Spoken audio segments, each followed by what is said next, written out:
And I'm conscious people will still be joining as we go. So hi, everyone. Thank you so much for joining. It's awesome to have you here.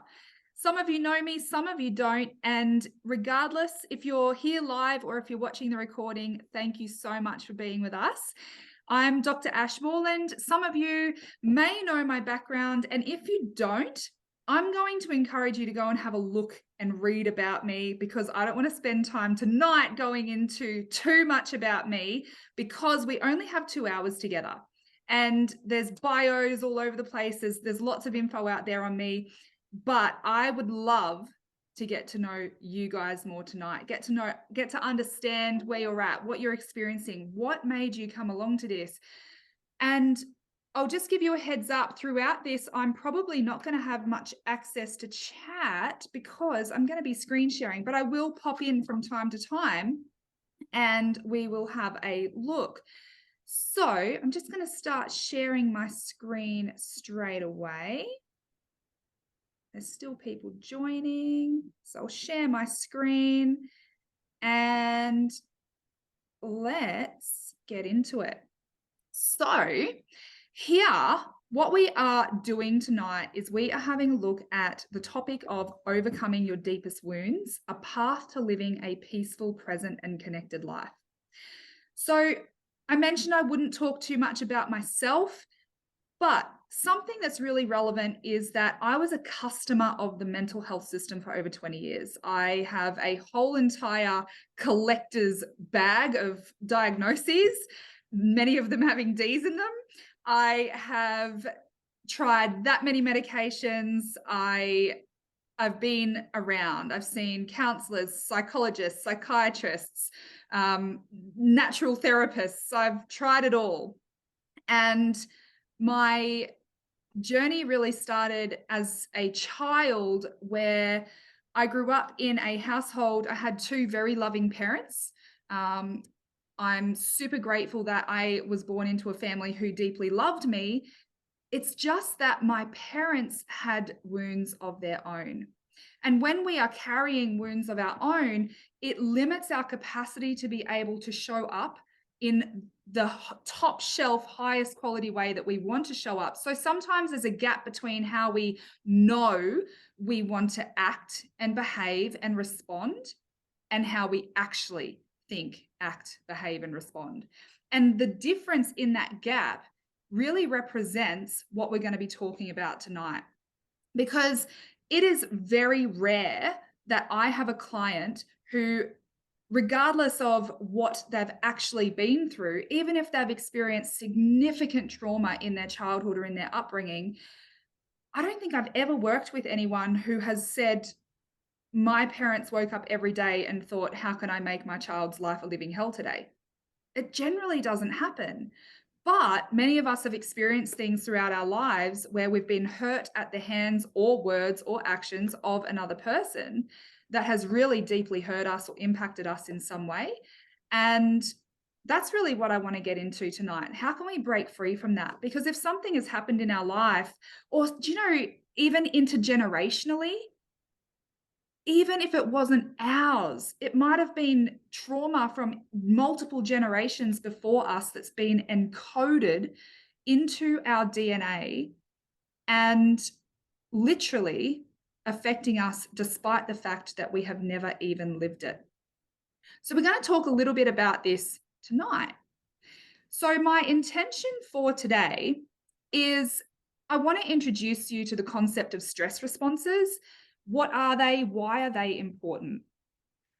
I then want to get you guys to reflect on, how are you being? Are you actually well? We hear this term well-being all the time, but unfortunately a lot of us will, and even society in general encourages us to try and do well-doing. Well-doing is not the same as well-being. So we're going to have a look at those things tonight. We are going to have a look at what contributes to our state of well-being. We are going to have a look at some practical tools, and then I'm going to actually run you guys through an activity which will support you in releasing some of this old wounding that might have been impacting you throughout your life. So I want to start by introducing you to our stress responses. Now, my background is I am a neurophysiologist. So what that means is my PhD was all about neuroplasticity. And neuroplasticity is the capacity for our nervous system to change or adapt in response to stimuli. Or for our physical body, it's in response to experiences. We move through life experiencing different things. And the experiences of our body is what leads to the adaptations within our nervous system. But I want to fly something by you. When we were all infants in our mother's tummy, our experiences began even before we were alive. On the outside of the womb. We were alive, but I mean, before our life actually started in the real world. So what I mean by that is that our mum had us in her tummy, and her placenta actually nourished us as a fetus. And so what happens is that if the mother's blood has really high concentrations of stress hormones, like cortisol, the concentrations of stress hormones in the mother's blood signals to the developing fetus nervous system and the developing brain that that baby is going to be born into a stressful environment. And so there's a couple of things that can happen here. The first thing that can happen is that there becomes a bit of confusion in the wiring. So our nervous system can actually be wired that cortisol, our stress hormones, are associated with connection. Because we are in our mother's womb, we are physically safe and connected, but in the presence of very high concentrations of cortisol or stress hormones. And so that's the first thing. We get this mismatch and this dodgy wiring, let's say, that says that connection is affiliated or associated with stress. The other thing that happens is that the stress centers of our brain, when it's developed in the presence of high concentrations of stress hormones, actually become overdeveloped. And so when that baby is then born, it is hypervigilant of its environment. It's perceiving threats in the environment that may not even be real. This is where the start of being empathic. Maybe some of you guys can relate to this. If you've ever gone out in public or in social settings and you struggle to be really present and you find socializing exhausting, and then you go home and you actually have to decompress. You need alone time and you have to decompress. That is a sign that your nervous system is actually on high alert and being hypervigilant, because it's looking for threat and perceiving threat everywhere in the environment around us. So, as I've sort of mentioned, that is in the formation of our nervous system before we've actually gone and had our first fall when we're learning to walk and had someone say a mean word to us or been rejected. All of that's already happened in the formation of our nervous system. So this is the start of our understanding of stress responses in our nervous system. So let's start looking at the fight response. So fight is where control equals connection. So people whose default stress response are very controlling, and when they become activated, they go into anger or rage or attack. So they can be quite explosive. Now, I want to tell you that stress responses in the nervous system are essential. We really actually need them because they keep us alive. But they only serve us in a positive way when there is a real threat. So if there is a real threat in our environment and the stress response kicks in, and our stress response is a fight, we can fight that threat. So what that might look like is, in a healthy way, it might look like establishing a firm boundary with someone. It might look like being assertive. It might look like having courageous conversations that we really don't want to have, but if we don't have it, we are abandoning ourselves. It might look like being a strong leader. There's lots of things that a healthy fight response might look like. But an unhealthy fight response can also look like a lot of different things. That's where controlling behaviors can come about. There might be explosive anger. There might be bullying or sort of conduct disorders, aggression, feelings of entitlement. And the word narcissism is thrown around a lot in society now at the moment. Narcissism in general is a chronic overactivation of this fight response. It becomes really type A personality and very demanding, very bullying in nature, controlling. So the overall belief in that fight response is generally that power and control is how I get safe. If I can control things, then I'm safe. If I have power, then I'm safe. The next one there is flight. So the flight stress response is more prevalent. This is my personal flavor of stress response. So flight is, every person's nervous system will go between all of the different stress responses, but we have a personal flavor that is preferred. My body's personal flavor is flight. So that's perfectionism, where if I can be perfect, then I get connection.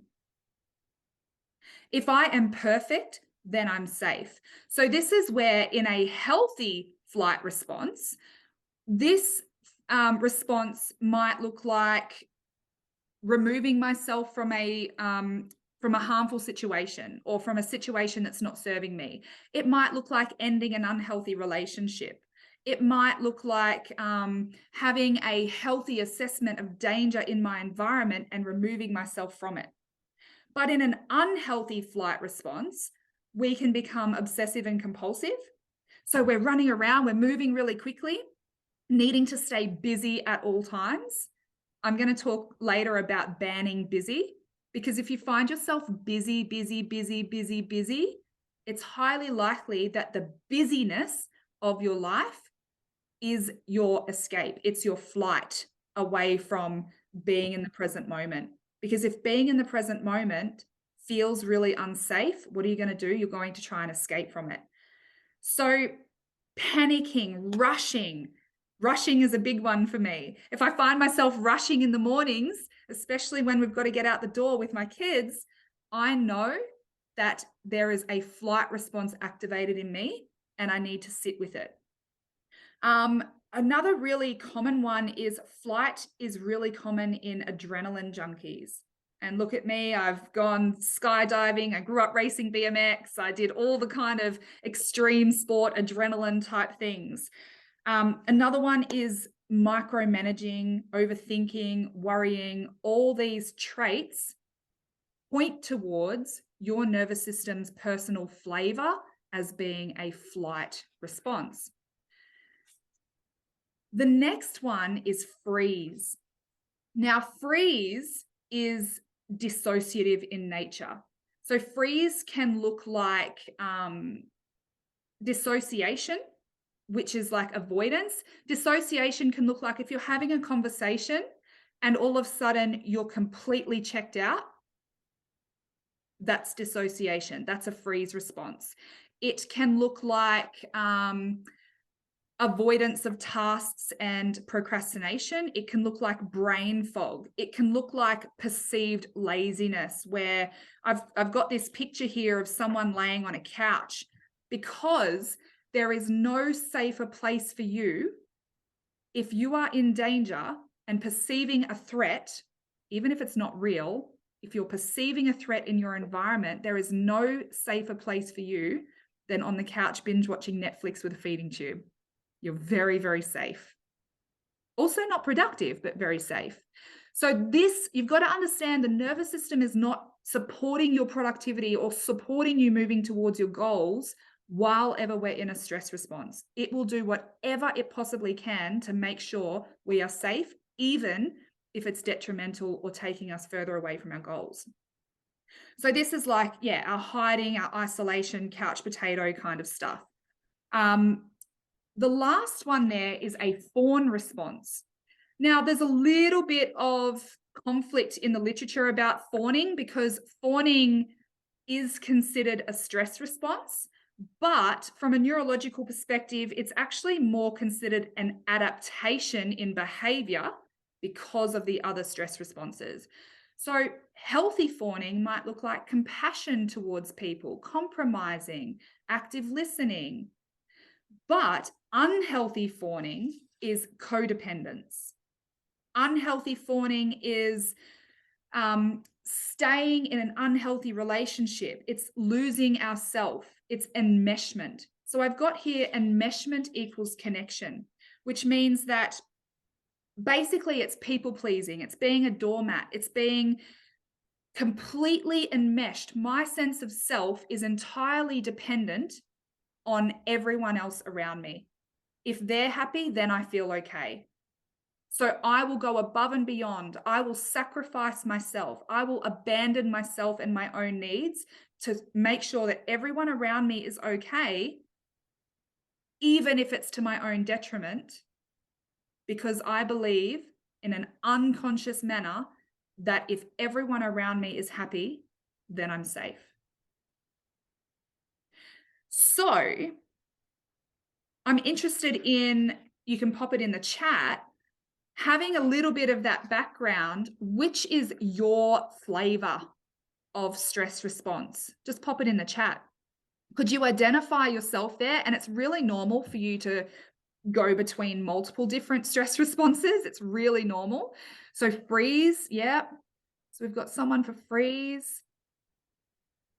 Yeah, it's normal to have experienced all of them. That's really normal, but you might notice that you have a preference, like your body automatically goes to one particular one. Yeah, okay, so we've got a lot of people who are combos, freeze and flight. Yep, freeze. So the really interesting thing about this is that we all know. I would be so surprised if there was anyone on this call who didn't know that stress was bad for your health. High levels of stress are bad for your health. And there are so many studies that link many, particularly autoimmune conditions, to these chronic stress responses in our nervous system. Now, the interesting thing is that fight and flight actually have a really interesting biochemical profile where they have higher levels of stress hormones. Freeze is quite different, because in a freeze response, our biological systems tend to decrease. Cortisol can tend to decrease, and our body's systems can actually start to shut down. Because think about this, if there's a threat, and I have hope that I can overcome that threat, I might be able to fight them. I might be able to run away from them. But if that threat persists for so long and fighting it doesn't work, running away from it doesn't work, but the threat is still there, the only option that my body has is to numb it out. And when we get to the point of numbing it out, that is our body's way of saying, I give up. There's nothing I can do about this threat apart from continue to endure it. And so I'm just going to completely numb out. I can't make it stop. It's basically trying to make you comfortable and anesthetized, completely numb until we die. And so what tends to happen is that our organs start to function really poorly. Our body might start rejecting food and not taking up nutrients into our cells in inappropriate ways. And another really interesting thing here, if you think about the physical symptoms of something like anxiety, the increased heart rate, the increased respiratory rate, the higher skin temperatures, they're really consistent with fight and flight. But another interesting one here is we'll have tummy reactions. And the reason that our tummy, we might have nausea, we might have sickness, we might have indigestion, we might have constipation. But the reason that our vital organs start functioning really sluggish is because when we are in fight and flight, all the blood, not all the blood, there is a redistribution of blood flow in a significant way to push blood where? To our legs for running and our arms for fighting. So blood moves away from our organs towards our limbs so that we can escape the threat. Now, that's fantastic if there's a real threat. It's just that most of us are existing 24/7 in an internal environment that's perceiving threat everywhere when there's no real threat. So to give you an example, threat might look like fear of judgment. Threat might look like fear of letting someone down. Threat might look like, what if they think I'm a bad mum? Threat might look like fear of rejection, fear of abandonment. All of those things are perceived as threats to our nervous system, which is why when we're in a position where that fear comes to the surface, what happens? We go into our stress response. We might become snappy. We might become controlling. We might become really busy. We might avoid certain things. We might become people-pleasing.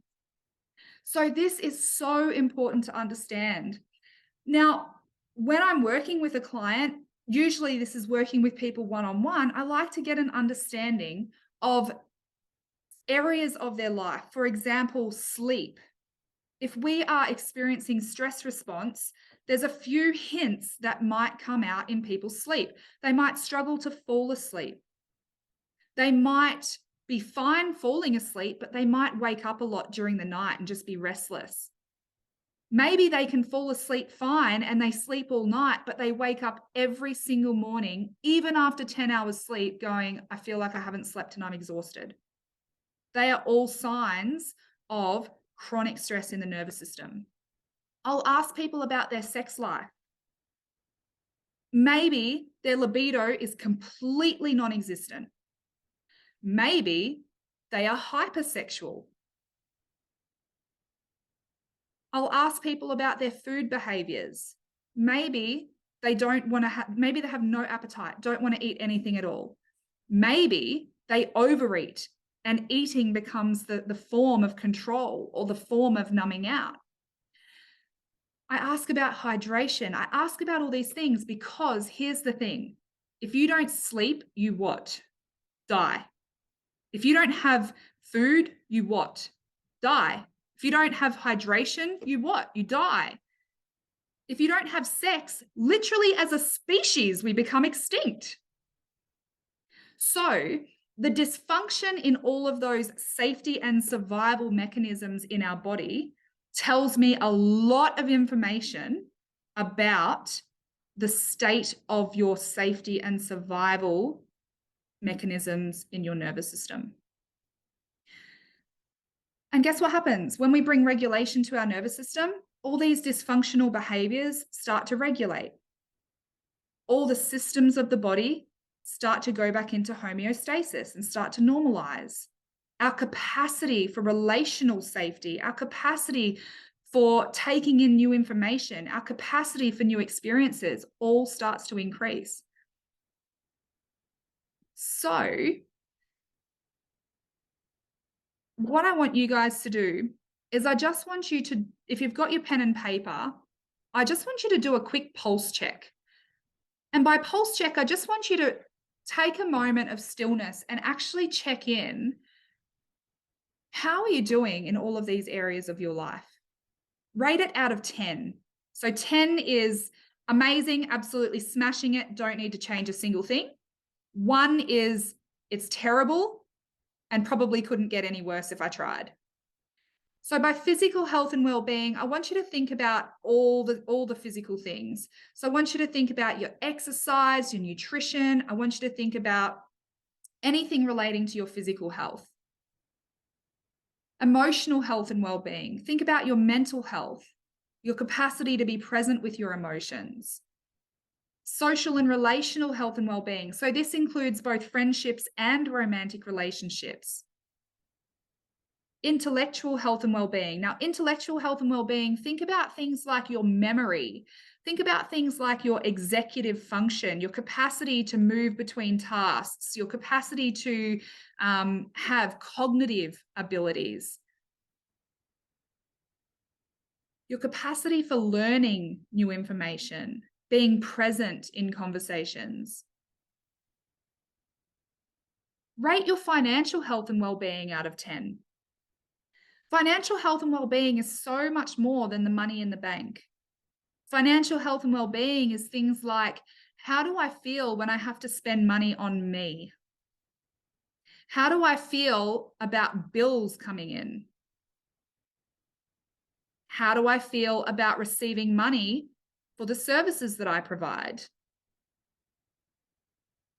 There's so much more to financial health and well-being than just the dollar figure. Then lastly, consider spiritual health and well-being.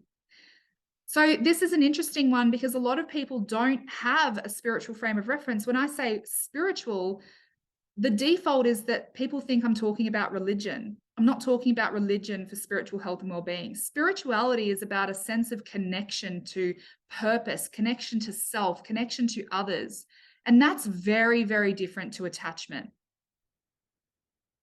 So if you think about your sense of connection to all that is, do you feel deeply connected and safe in your connections with yourself, with others, with all that is? So rate that out of 10.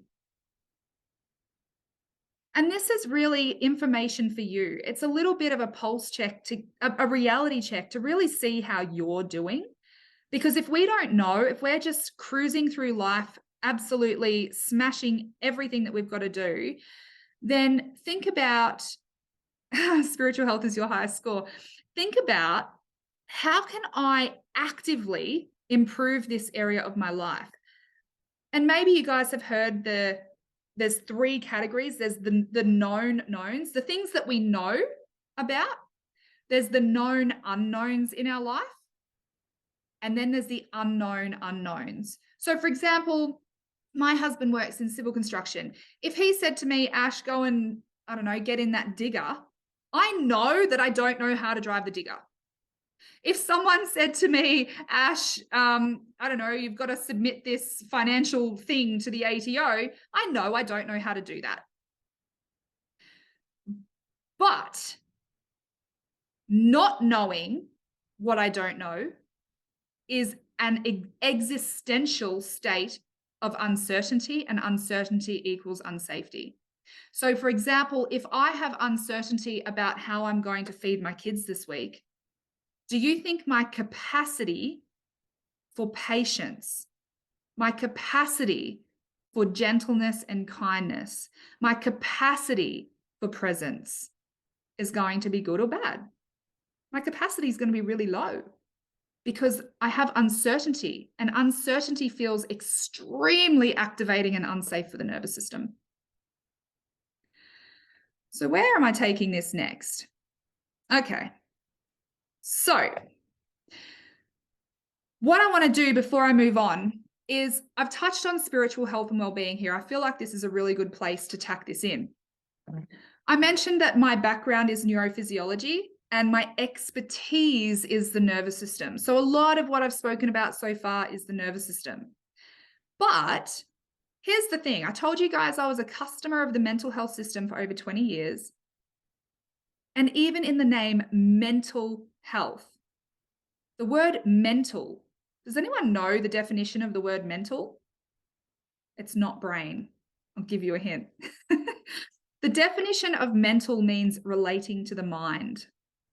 And this was such an oversight for me, because being a research scientist in neuroscience, I wanted the brain to be the answer to everything.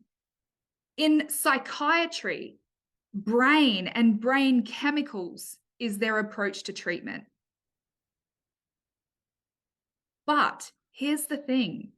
The mind and the brain are not the same thing. We cannot just treat the brain and expect all of our problems to go away, much to my absolute disappointment as a neuroscientist. But this is why I had to branch out and I had to start learning about other areas of well-being, because we are more than just a nervous system. We are more than just a physical flesh body. So what is the mind then? And here's the thing, like, I have zapped many brains. I have looked at images of many brains. I have taught anatomy of the body, and never once ever have I located a mind, because it doesn't exist in the physical realm. You cannot measure a mind. You cannot assess a mind. You cannot observe a mind. It doesn't exist in the physical realm. And so what is the mind? I'll tell you. The mind is the emergent property of the physical experiences of our body. And so the mind in our early life is being formed through all of our early life experiences. When we cry, the facial expressions of our parents is emerging thoughts and beliefs about what it means to cry. Is crying good? Is crying bad? If we speak up, if we ask for help, if we fall over, if we break something, if we run away, if we hit our brother, every experience that we have in our early life and the reactions and responses of our environment around us leads to the emergence of a mind.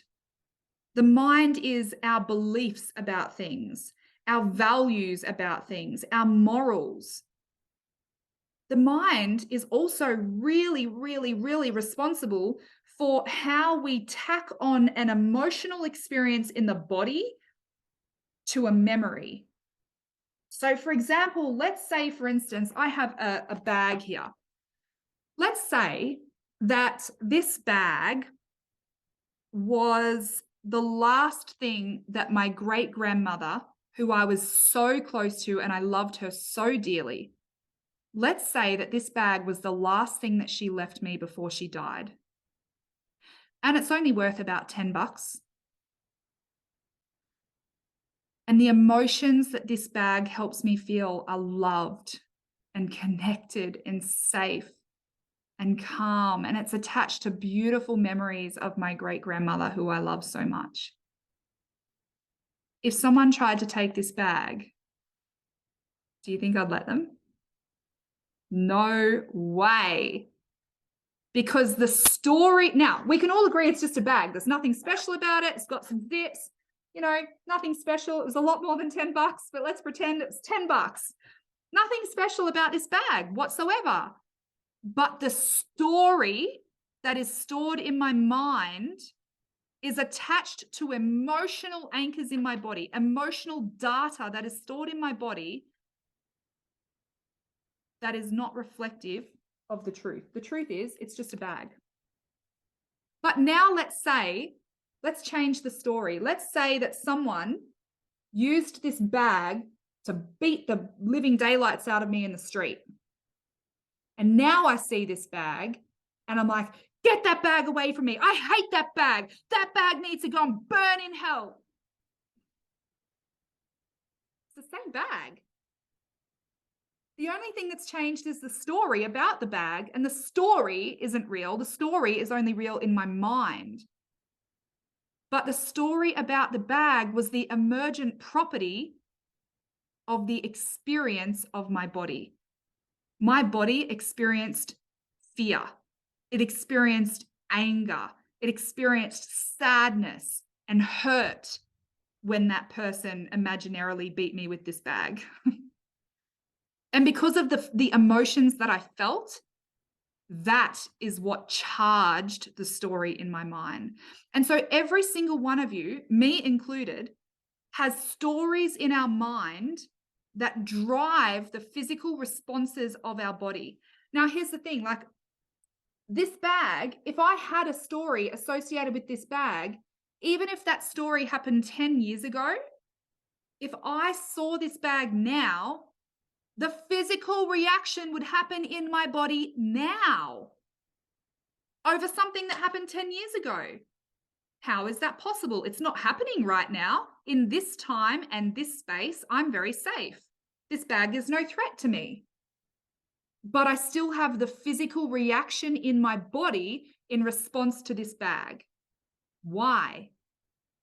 Because that data is encoded in my mind and the emotion is encoded at a cellular level in my body. And until that code changes, my experience of it will never, ever, ever change. Time does not heal wounds. And that's the story of your entire life.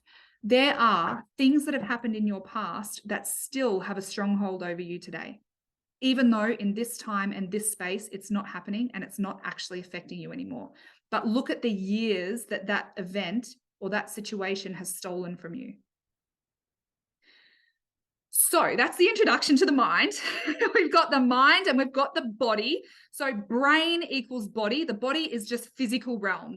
We can touch it, we can feel it, measure it, assess it. So we've got mind, we've got body, and we have spirit. And spirit is the non-tangible, spirit is truth.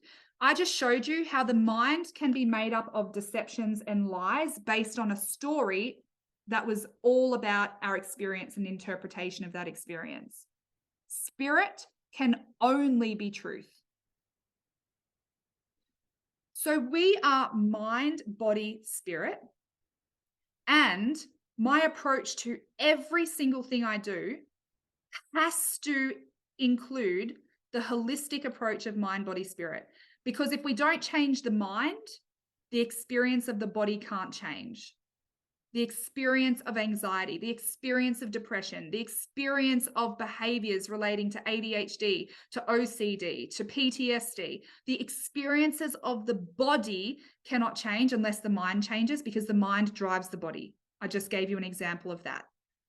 But how do we change the mind if we don't have connection to spirit? We don't have connection to truth. We might just replace deception with another deception. So that's the approach. So what I'd like you guys to do is I just want you to think of one thing, just one thing that you are struggling with right now.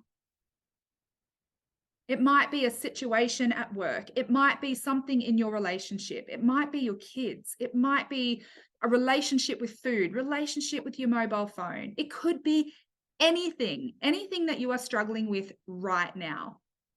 And I just want you to rate out of 10 anger and frustration. Sorry, it's a little bit confusing. So it's anger and frustration, and then sadness, grief, and depression all go together. And then hurt, and then fear and anxiety go together. Shame and embarrassment go together, and guilt and regret go together. So I just want you to rate out of 10 each of those emotions in relation to that one thing that you're struggling with.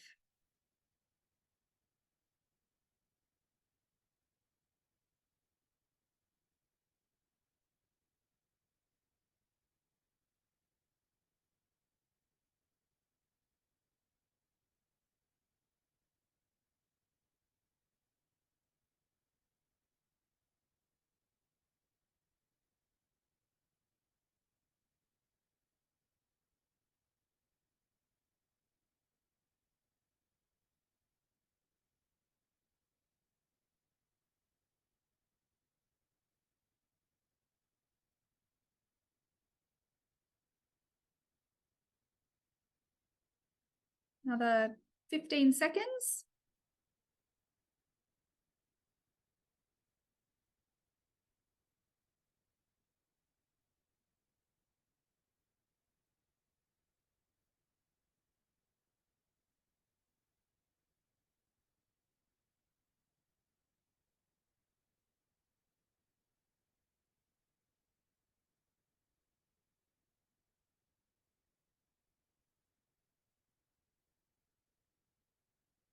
And now I want you to rate in general. So this is your life in general, no longer about that one thing.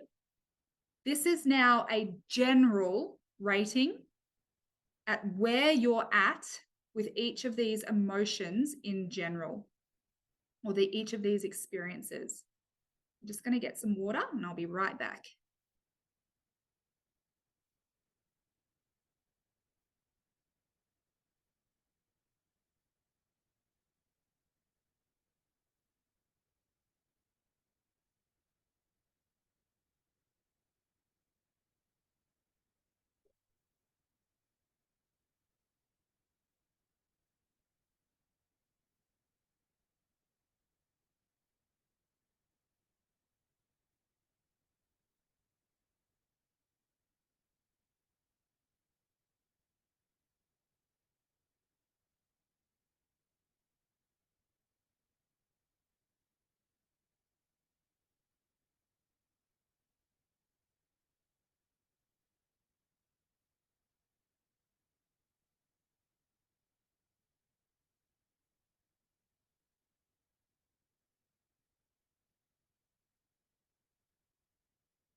Another 10 or 15 seconds.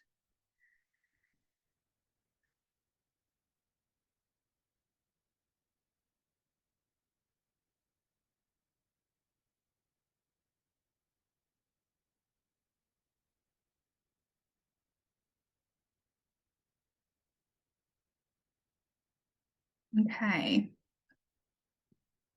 So now that you've rated that, we are going to come back to that towards the end. So I want to then talk about what contributes to our state of being, because all of those things that you just rated, the positive emotions, negative emotions, it's really important to understand what contributes to us experiencing that. If you experienced really low levels of presence, really low levels of peace, really low levels of connection to self or others, let's actually have an understanding as to why. So the first one is I'm sure not a surprise to anyone, fatigue. If anyone here has had kids or has young kids and your sleep is chronically disturbed, try being your best self when you are living off no sleep. That is extremely difficult. I've read many, many studies on sleep deprivation studies, and it is really frightening the impact that sleep deprivation has on the brain. So if we have a mind that is consistent, so the mind isn't changing, but the brain's capacity to cope with what's in the mind is much lower, simply because we are sleep deprived, we become much more reactive and go straight into our chosen stress response. The second one is chronic stress, which can be situational. So if we have a highly stressful life, if we have a highly stressful workplace, if we have a highly stressful relationship, highly stressful home, chronic stress is going to be dysregulating to our nervous system, because stress equals unsafety. Our body feels like it is never safe. And so those stress responses and the hormonal cocktail that comes from that is chronically activated. And another thing that I want to point out is that the nervous system, particularly the autonomic nervous system, is intricately related to the immune system.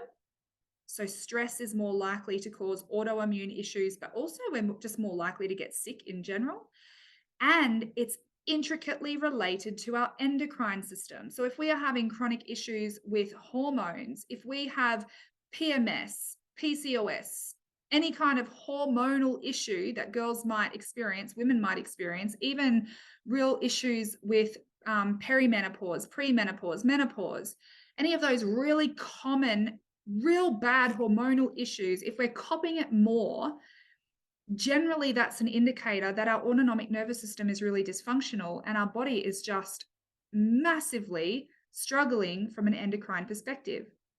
So chronic stress can be a really big contributor to our sense or to our state of being. Another one here is unresolved trauma. And I'll use the example of salt and wound here. So thankfully, I just was thirsty, so I went and got a water bottle. But imagine this is my salt shaker. Now, if I got this salt shaker and I poured that salt on perfectly good skin, what's going to happen? The salt's just going to wipe off. It might get an exfoliation at best. But if I take the exact same salt and I pour that salt on a gaping wound, it hurts like hell. So when I talk about unresolved trauma, that is about understanding that if we have moved through life needing all of the situations and circumstances and behaviors and words of everyone and everything else around us to be just right in order for us to be safe, then we are trying to turn the salt into water to protect our wounds. The problem is not the salt. The problem is our wound. That's ours. And that is a really powerful place to be. And I'll tell you why. I can't control my husband. I can't control my kids. I can't control old mate in the car next to me. But if their behavior, if their actions, if the things that they have said, if the things that they have done is activating to me, I have so much more power if I can take a look at what is the wound in me that salt is making painful. So I'll give you an example.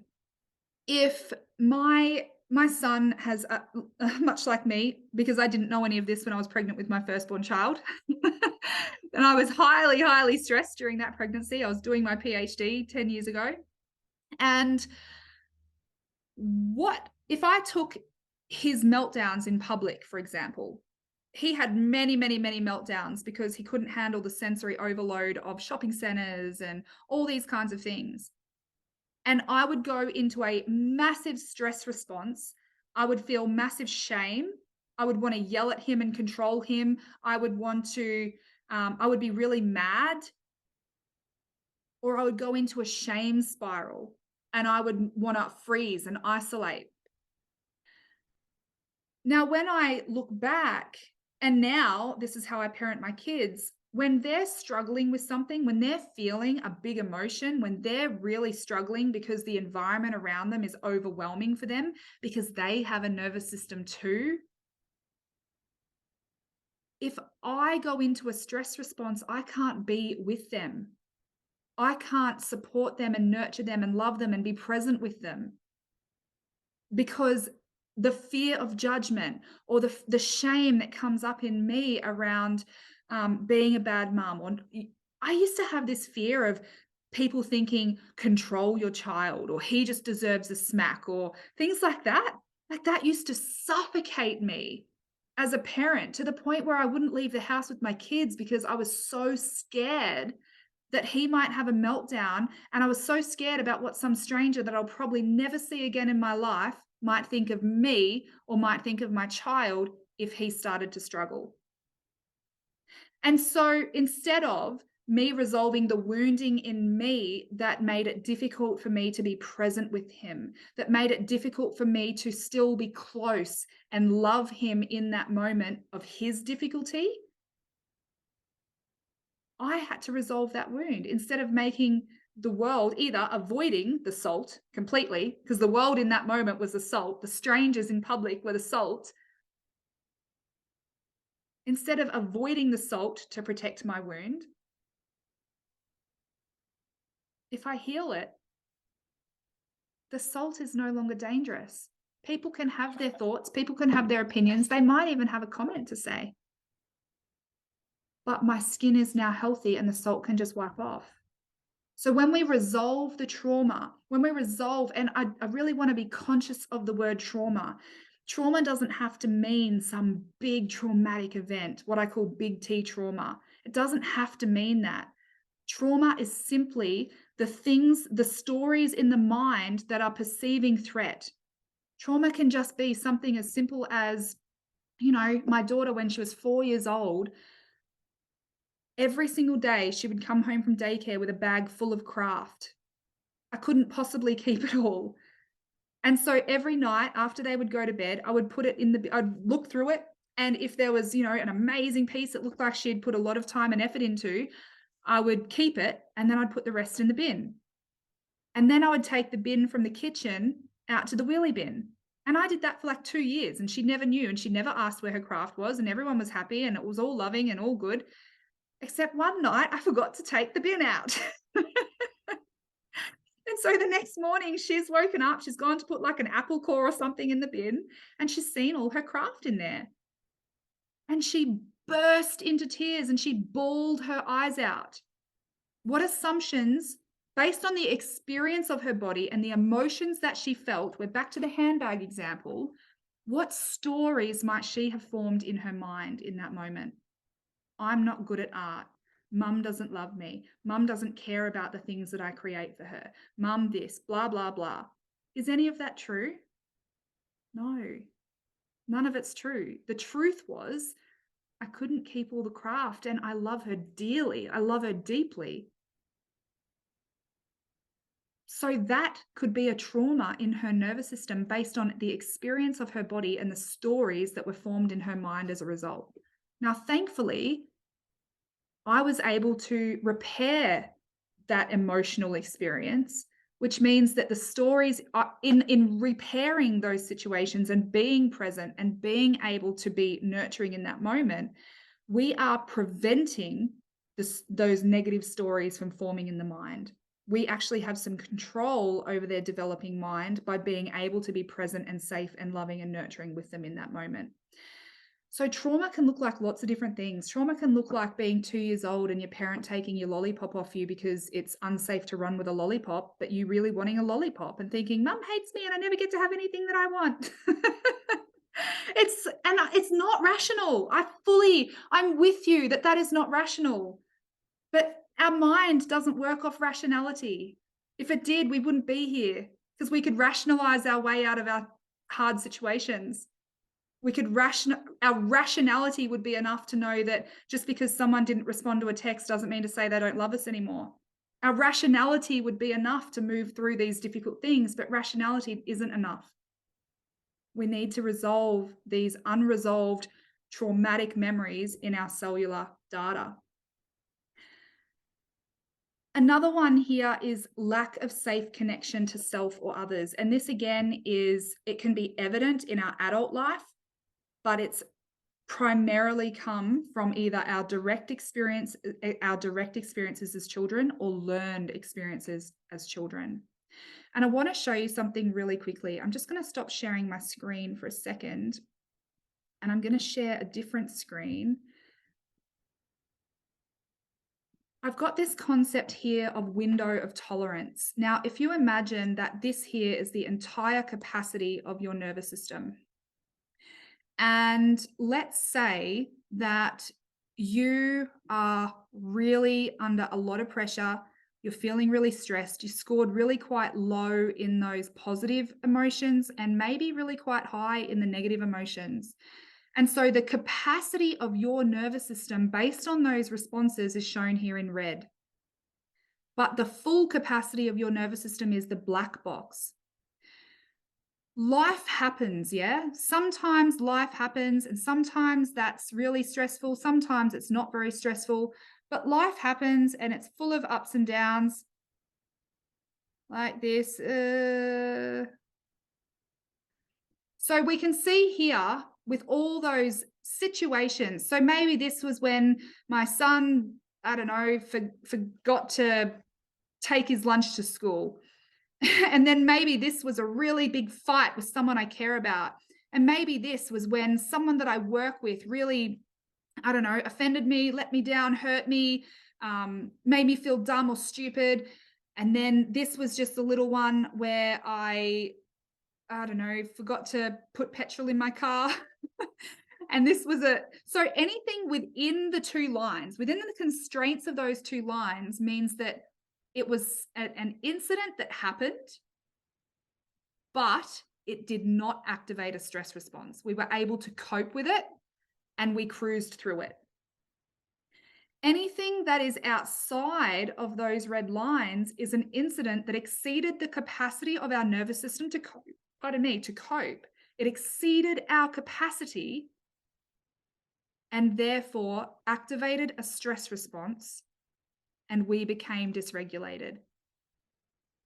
Dysregulated feels like anxiety. Dysregulated feels like depression. Dysregulated feels like grief. Dysregulated feels like all these things. And so the purpose of nervous system based work, somatic based work, the work that I do in mind, body, spirit, is not to make these things go away, because life is going to happen. Life is going to happen. There's going to be things that you're going to have to face. But how different is life when you can face those things with a capacity that's that big? Because now this one here that was outside of your capacity to cope is now within the capacity of your nervous system. And so you can remain regulated in that moment. So let's say this one here was the example of my son having the meltdown in public. Prior to me doing my inner work, that was extremely dysregulating for me. And so I would just avoid going out in public. And I'll show you what this looks like.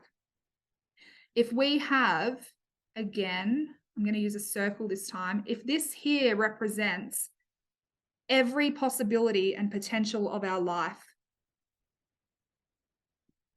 and this represents just a normal average comfort zone.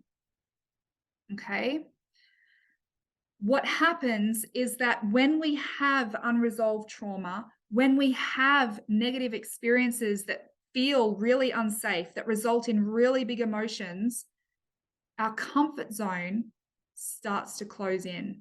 Our comfort zone starts to get smaller. And that's what happened in my life. When I started to experience all of those things with my son, the people I would see became less and less. The places I would go became less and less. The conditions that I placed on when, where, how, why, who became greater and greater. And so you will see these things happening. You'll see your comfort zone in your relationship, in your work, in everything that you're doing. You'll see your comfort zone closing in, and it's like the walls just close in and your life becomes smaller and smaller and smaller and smaller. But when we do the work and expand the capacity of our nervous system, that then corresponds to our comfort zone expanding too. And so let's say, for example, in our normal comfort zone, our normal healthy comfort zone, grocery shopping, going out for dinner, seeing friends, all these things here, having a job, all these things here, going to the gym, that was all within my comfort zone. Watching a movie at home, ordering takeaway. Do you see how the closer I get to home, to certainty, to control, to safety, the more safe my nervous system feels? But all of these things are requiring me to have to go out into the world. So that means that when my nervous system capacity reduces and therefore the walls close in and my comfort zone gets smaller and smaller and smaller, all of a sudden going grocery shopping is outside of my comfort zone because it exceeds the capacity of my nervous system.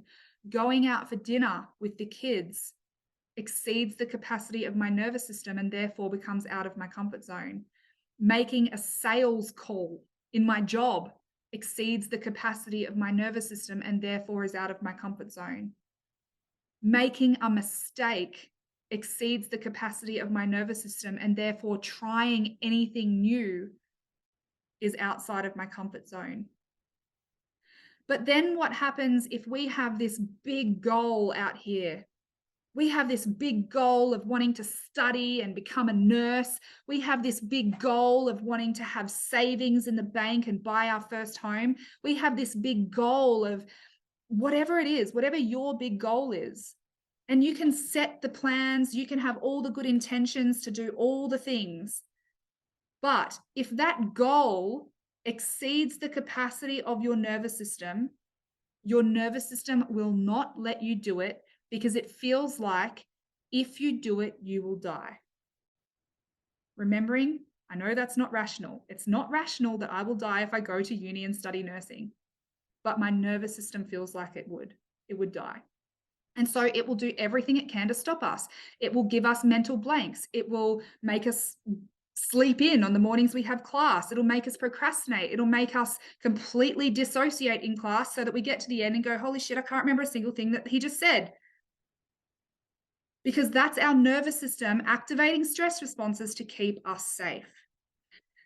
So one option is to just go, oh, well, I tried that. Yep, tried to do that goal, but it didn't work. So I'll just come back in here. I'll just stay within the comfort zone. I'll just stay where it's safe. Stuff that. No way. That's not thriving in life. Let's not do that. Our approach is expand the capacity of your nervous system so that things that are outside of your comfort zone now become safe because your comfort zone is expanding. And this is the concept of the window of tolerance. Has that been helpful for anyone?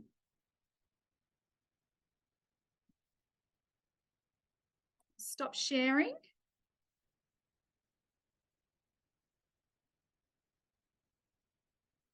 Amazing.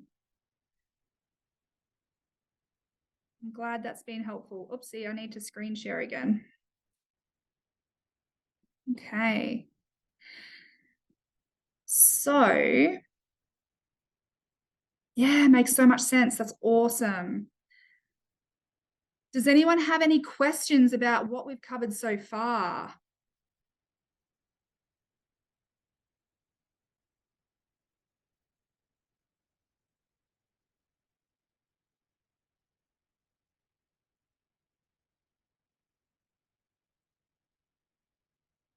If you do have questions, you can pop them in the chat. Can you guys see the camera screen, or you can only see the screen that I'm sharing? Because I keep moving the camera thing because it's annoying and in the way. But I won't move it if you guys don't see it. Oh, you can see both. Okay, cool. I'll keep moving it then. So I wanted to leave you guys with some actual practical tools. So the first thing is self-care, but it infuriates me when I spoke about this in the YouTube channel and podcast. I think it was last episode. It infuriates me when we are targeted that self-care is supposed to be bubble baths and massages. Now, as a neurophysiologist, I feel qualified to say that bubble baths and massages are like blowing away the smoke when there's a raging fire. It's not gonna cut it. So one of the issues with self-care is if we have a fractured sense of self, if we have an enmeshed identity, and what that means is that our identity is based off what we are. Our identity is tied to I am so-and-so's mum, I am so-and-so's partner, I am this, I am that. If we don't know who we truly are, if we are identifying with anything about our physical body, then we are identified with the wrong self.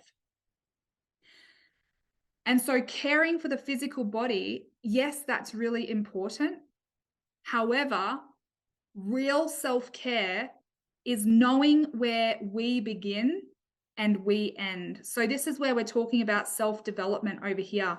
So self-development is absolutely essential, because if I don't know where I begin and I end, how can I possibly have a boundary? I need to know that my okayness is here. If someone is too close to me, if someone is speaking in a way that is invading my boundary, if someone is, even if the noise is too loud for me in that moment and I feel the dysregulation in my nervous system, I need to know through self-awareness where I begin and where I end so that then I can communicate a boundary. Then I can communicate a need. Then I can ask for help. And there's so much more I could go into here. I mean, I never observed a boundary growing up. I didn't know what it looked like. And so when someone would say, oh, you just need to set boundaries, in theory, that sounds so easy and it makes so much sense. But that would be like someone saying, oh, you've just got to build that kitchen. I've never built a kitchen before. How the hell would I know how to build a kitchen? What do you do first? What's the tools I need? How do you use the tools? Do they plug in? Has it got a battery somewhere? I've got no idea. I don't build kitchens. Right? So if someone said to me, you've just got to set a boundary, but I had never seen a boundary. I'd never set a boundary before. I don't even know where I begin and I end. I don't even know what is an appropriate boundary. The questions that come up cause the dysregulation. It's what words do I use? In what order? And should I be sitting? Should I be standing? Should it be on the phone or should it be by text? What tone of voice do I use? Should I should I do it at the start of the day? Should I do it at the end of the day? Should I do it before we go to sleep? See how stressful that feels? It's not as simple as just saying you've just got to set a boundary. You've just got to ask for help. You would be surprised how many times I have said to someone, do you know how to ask for help? I just did it with a client this week. She had a really big fear of getting lost. And we role played her asking someone for help. And she had no idea what to say. And so we take for granted if we say to someone, just say no. You need to say no more. You need to put yourself first. If we have never modeled that, if we have never seen that, if we have never had practice at that, how on earth could we possibly know how to do it? So self-development is about knowing self. Where do I begin? Where do I end? What does feel good for me? What doesn't feel good for me? And if it doesn't feel good for me, how do I communicate that to someone else in a way that honors them and doesn't abandon me? That is the number one self-care, because you cannot care for yourself if you don't know where you begin and end, and if you don't even know who you are. You would be surprised how many people I work with who do not know what they need. I'll say to them, what do you need right now? And they'll go, I've got no idea. To the point where they might go grocery shopping every single week and go, oh, little Johnny loves this. Oh, my husband, this is his favorite meal. I'll get that. Oh, they don't like broccoli. Even though broccoli is my favorite vegetable, oh, they won't eat it, so I just won't buy it. It's those basic things. I get very passionate about the topic of self. So that's where self-care is really, really relevant. You cannot have self-care. You cannot have self-love. You cannot have self-compassion. You cannot have self-respect. You cannot have self-anything if you don't know who self is and you don't know where self begins and self ends. It is impossible. So another big one is priorities. Ban busy. We can be productive, but the productivity has to be in alignment with our purpose and our goals. Otherwise, we are just fluffing around, being busy. We are in flight. If we are just busy, oh, I'm doing this, I'm doing that. I used to keep myself busy by color coding my calendar and convince myself at the end of the day that I just didn't have time to do that really important task. I used to keep myself busy by, alphabetizing my files. But then that really scary thing I would put off and put off and put off and completely lie to myself day in, day out that I didn't have time to do that thing. but actually that thing I was avoiding through a flight stress response because it felt unsafe, because I was worried that they would say no to me, because I was scared they would reject me, because I was scared that they would think that I was stupid, that I was scared of some kind of judgment. So be conscious of your priorities. Ban being busy. Catch yourself if you're rushing and being busy and doing lots of really superficial things, because that is an indicator that the tasks that are in alignment to your purpose and goals are feeling unsafe. And when you identify that unsafety, you will be able to be productive again. Accountability is a really big one. So set a standard and keep it. Who in your life, know your network, who in your life is a safe person to be able to hold you accountable? And I'll tell you one thing, your partner cannot be everything. It is not okay for us to expect our partner to be our everything for everything always. There are things that are beyond the capacity of their nervous system, and that's okay. So who can be your people? Identify those people. And it might be that you have different people for different things. If you're having issues in your business or in your work, maybe you have a person you go to for that. If you're having issues in your relationship, maybe you have a different person for that. If you're having issues with your, exercise or physical health, maybe you have a person you go to for that. You're not going to go to your hairdresser to get advice on your finances, hopefully. But it's the same thing. Get accountability, but make it high quality. Debrief things. What were you trying to do? What was the result of that? What was the reason? How are we going to change how we do this in the future? This is essential. I've done this my whole life where I've gone, right, what did I try to do? Did I do it? Why did I or why didn't I do it? And then how can I change it next time? And I am a master executor. I execute at a really high standard purely because of that. I'm really good with systems and processes in general, not with everything, but in general.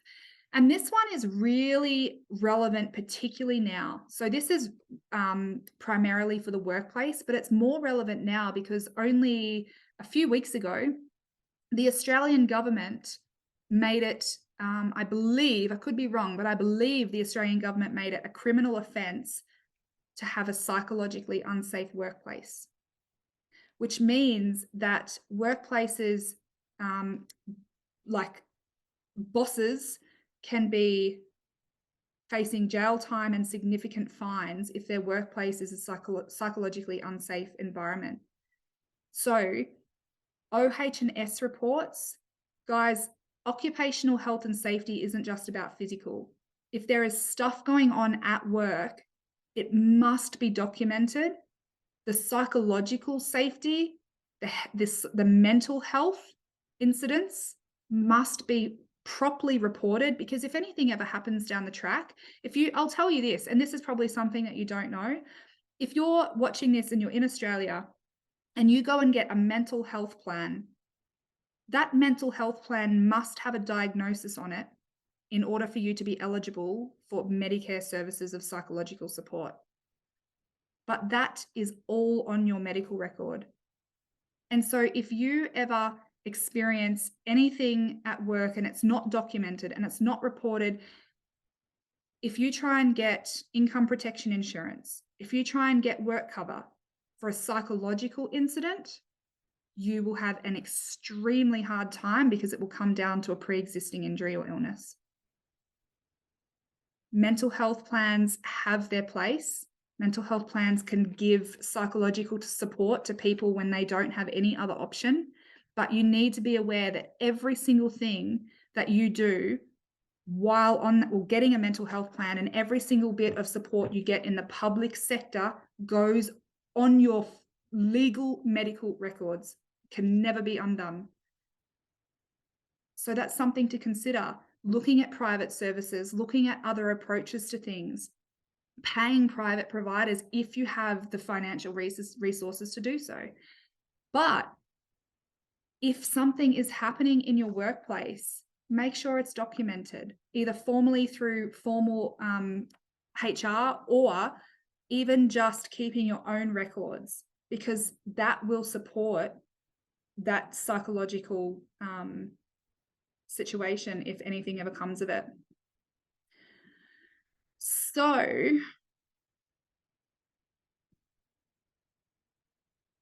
we're about to start an activity. And before we start this activity, I just want to check in with you guys. The goal of this activity, now keeping in mind, this is one activity. I like Rise and Thrive, the program that I run is over 20 hours of live time. This is just what you guys have gotten out of 2 hours. But imagine over 20 hours of live time where we get to dig into that. If I'm working with a client one-on-one, it's many, many, many hours of really, really intricate one-on-one time.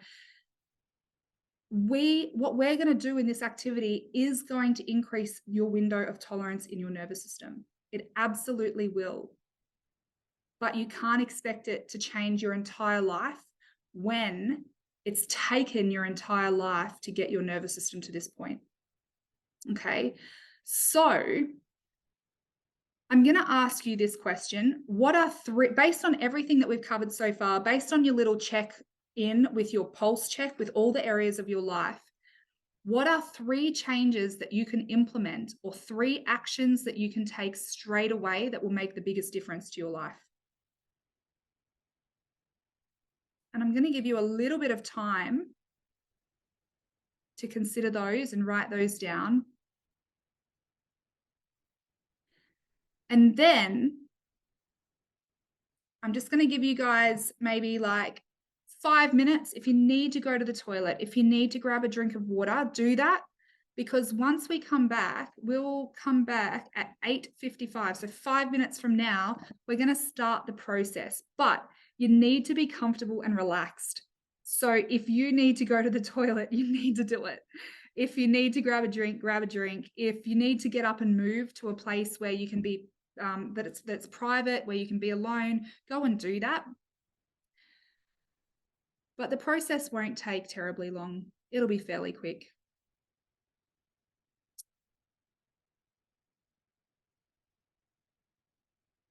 So just noting down, what are the 3 changes that you can implement or 3 actions that you can take straight away that will make the biggest difference to your life based upon what we've learned so far? Thanks, Amber. The recording will be up very soon.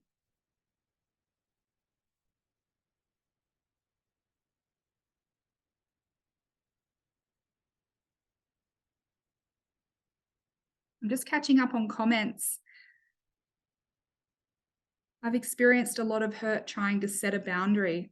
Yeah, and that can be really tricky because, you know, it's like a baby goat just being born and trying to find its legs. Like if we don't have practice at being able to do these things in a really heart-centered way, then people are going to get hurt because we don't have the framework to be able to have that conversation. And not only, a boundary isn't about just honoring us. If we are setting a boundary but completely obliterating the other person in the process, then that's not establishing relational safety. So we can set a boundary and honor the other person. So that's setting a boundary from a really heart-centered space, because to be quite frank, I could give someone the middle finger and tell them to go and get effed. And that's setting a boundary.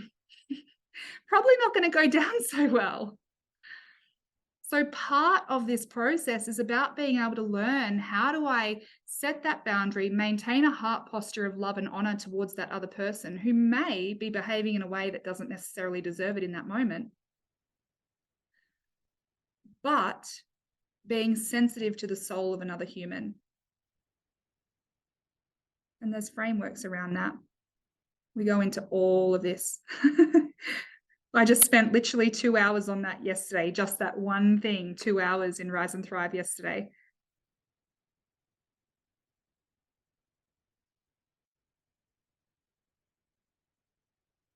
Couple more minutes.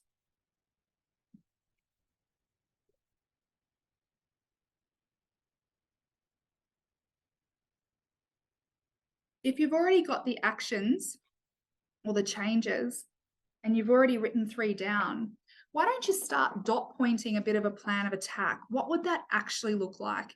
If you were successful in doing that, what would you need to do? What would be the steps involved?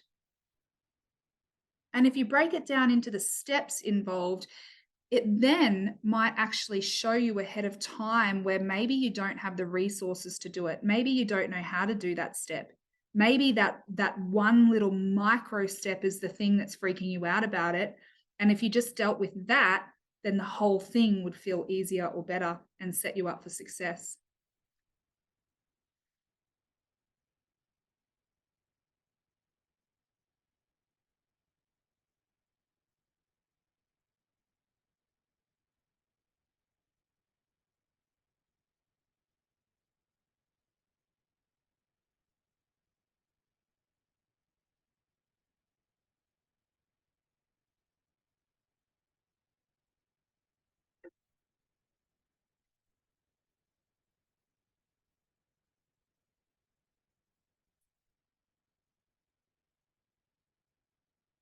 One more minute.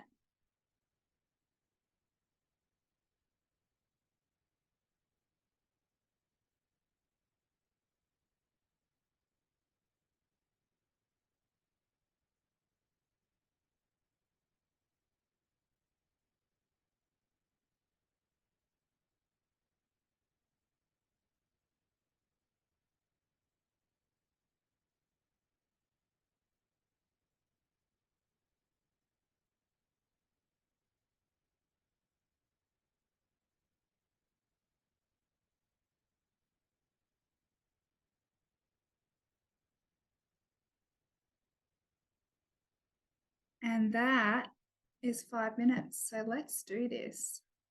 Hopefully everyone's back. So, guys, there's not going to be any rhyme or reason to this. I'm not following any kind of script. We're just going to go with it. So, for this, you will need to have the thing in mind. You know, before I got you to rate that one thing,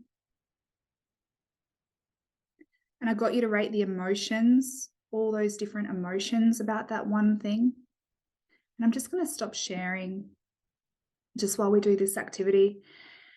And what I want you to do is I just want you to close your eyes. Now, this activity, you literally cannot get it wrong. There is no right, there's no wrong, it just is. So some people will see things, some people will feel things in their body, some people will hear things, some people will just get words pop into their head and it's like they just dropped in out of absolutely nowhere. Whatever your experience is perfect for you. And you could do this 10 times and have a different experience every time. So what I would like you to do is I'm just going to start by relaxing your body a little bit. And the reason for that is because the stress centers of our brain are maybe active, maybe not. But we're just going to make sure that the stress centers of your brain are feeling really safe, really switched off. And from there, I'm going to lead you to truth for each of those things. So you'll need a pen and paper if you don't have one already. And when you're ready, you can go ahead, close your eyes, and I'll have my eyes closed for most of this as well, because as I said, not following any kind of script, we're just going on a bit of a journey. So just taking a nice big deep breath in through the nose and out through the mouth.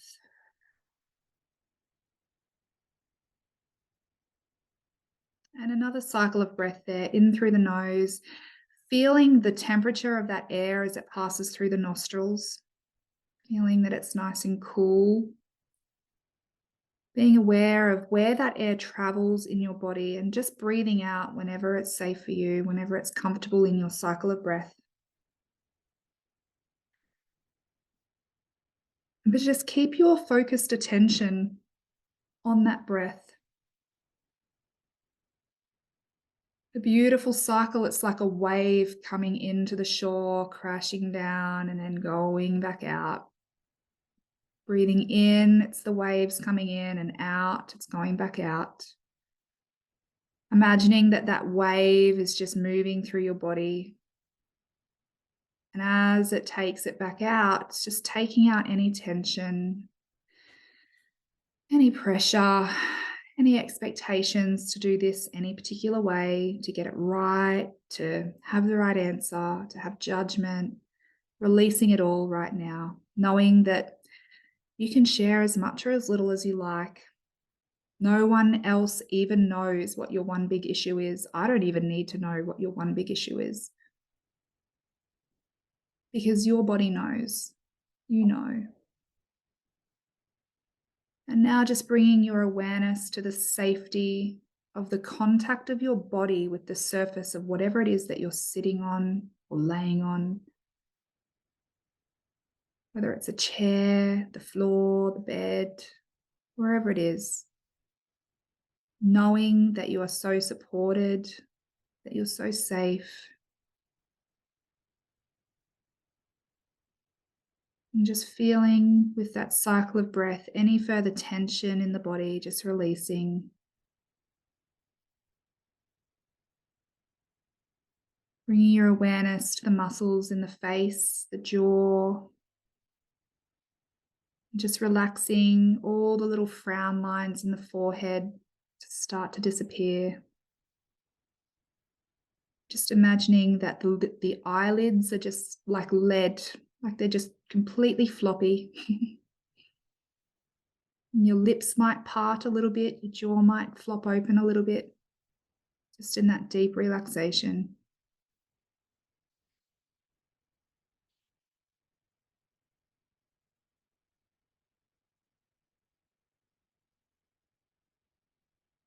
Good.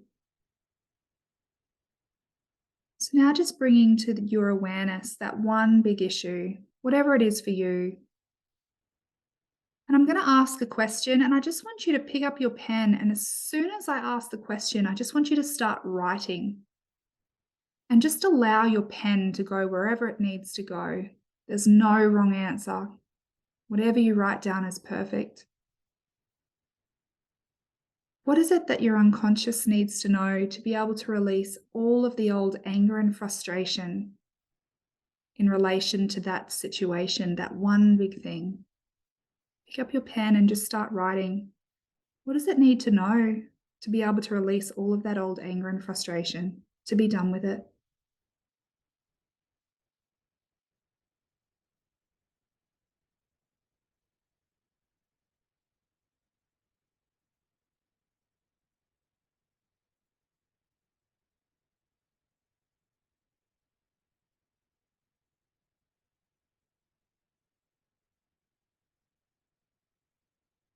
And if you've written something and you're done, you can close your eyes again and just connect in with your body and just check. Bring that thought, that memory of that old thing to the mind again. And just check in your body. Is there any activation anywhere when you think of that in relation to anger and frustration? Maybe it's in your chest, maybe it's in your throat, maybe it's in your belly, your legs, your head. And just bring your awareness and attention to that space and just once again ask, what do you need to know to be able to release that anger and frustration that's no longer serving you? We can't go back and change it. We can't control it. We can't have power over it. But what we can do is we can take the wisdom, we can take the learning, we can take the lesson, and we can move forward in our life without it, releasing the old anger and frustration.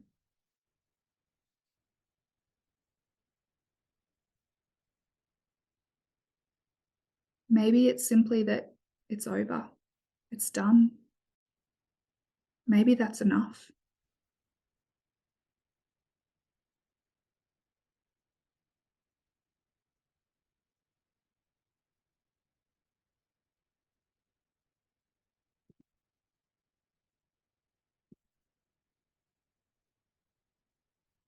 And then when you're ready, closing your eyes again, taking a nice big deep breath in, imagining that wave as you're breathing in, And as you're breathing out, just imagine any last remnants of that anger and frustration just breathing out of your mouth, being released from every cell of your body. Now bringing your awareness to the sadness, grief, and depression that you've been holding around that one thing that you've been struggling with. What is it that your unconscious needs to know to be able to release all of that old sadness, grief, and depression that's only been holding you back? It's been suffocating you and absolutely not serving you in any way that is positive. What is it that your unconscious needs to know to be free of that, to let go of it right now?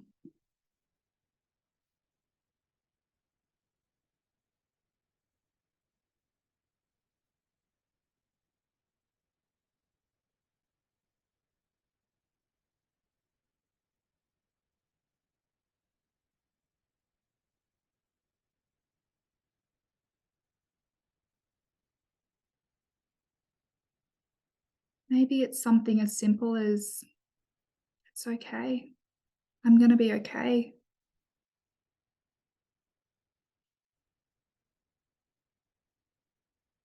Maybe there's more to it than that. Bringing the situation again to the front of your mind, checking in with your body. Is there any further energy anywhere in your body relating to sadness, grief, or depression about that one thing? And if there is, bring your awareness to that area of your body.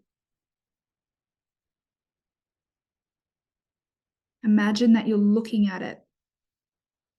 Imagine that you're literally grabbing that energy from your body, holding it in your hands and saying, what is it that you need to know to be free, to leave, to fully release that old sadness, grief, and depression?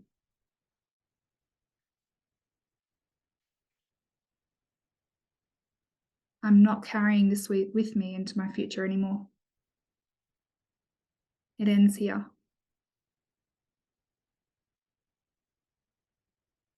And once you've released that sadness, grief, and depression, I just want you to write down how your life is different. What are you free to experience? What are you free to feel now? What is different about your life now? Where can you go? What can you do? How can you feel? Write it all down.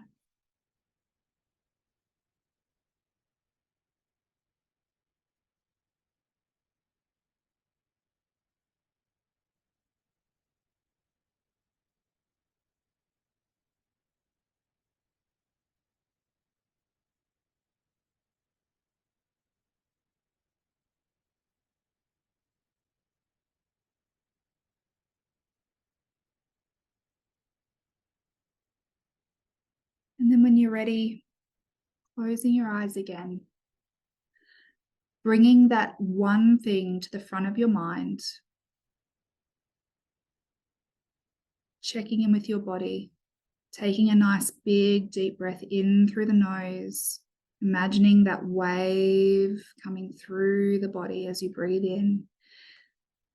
And as you breathe out, just imagining that wave, just taking with it every last bit of sadness, grief, and depression from every cell of your body, just washing you clean.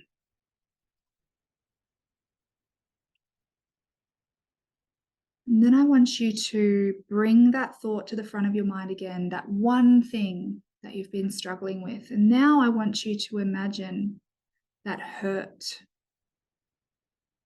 How does the hurt feel? And I want you just to ask that part of your body, what does my unconscious need to know to be able to release every last bit of this hurt that I have been carrying around my whole life, maybe my whole life, that I've been carrying around since this incident?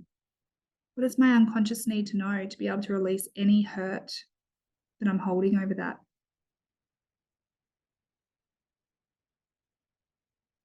What is the learning that we can take from this situation. If we imagined for 1 second that this didn't happen purely to hurt us, it happened so that we could learn something from it. It happened for us so that we could take that wisdom into our future and become bigger and better. What was that learning? What was it that your unconscious needed to know to release that hurt? How is your body feeling now that you've chosen to release it? Maybe it feels light. Maybe it feels free.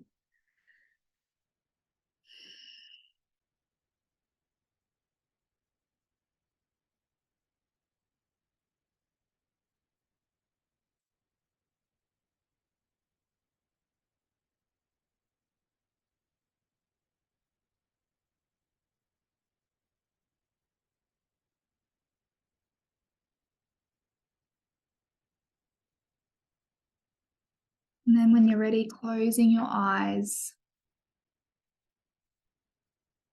bringing that thing to the front of your mind, taking a nice big deep breath in through the nose. That wave is entering the body, going to every cell of the body and just collecting all the last remnants of that hurt. And as you breathe out, that wave is just taking it with you. It's leaving your body, knowing that there's freedom, there's peace, there's joy, there's patience, there's gentleness, there's kindness, there's love, there's presence on the other side of this. And it feels so good.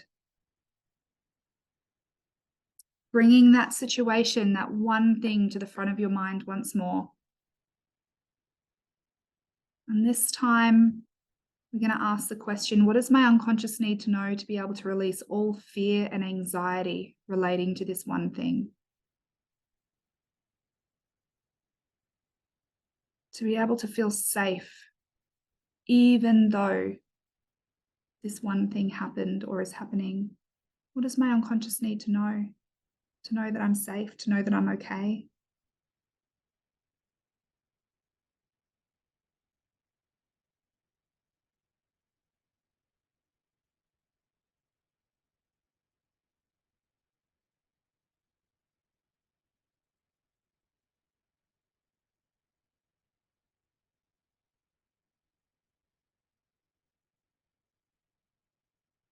What is the evidence that you're safe now? What is all the evidence? Closing your eyes if you have to.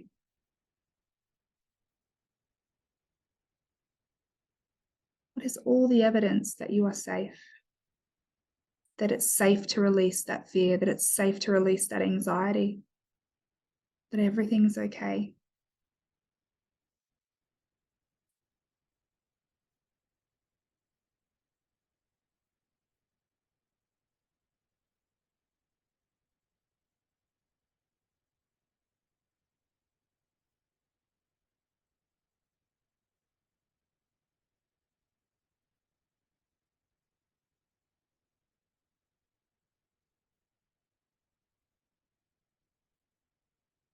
And when you're ready, closing your eyes, bringing that thing to the front of your mind again.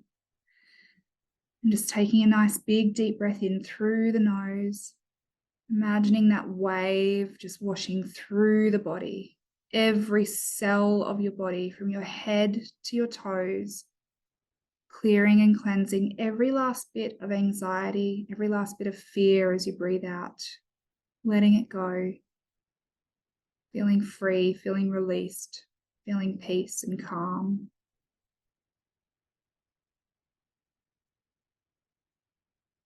And then bringing that thing to the front of your mind again, this time asking your unconscious mind, what does my unconscious mind need to know to be able to release all shame and embarrassment in relation to this one thing?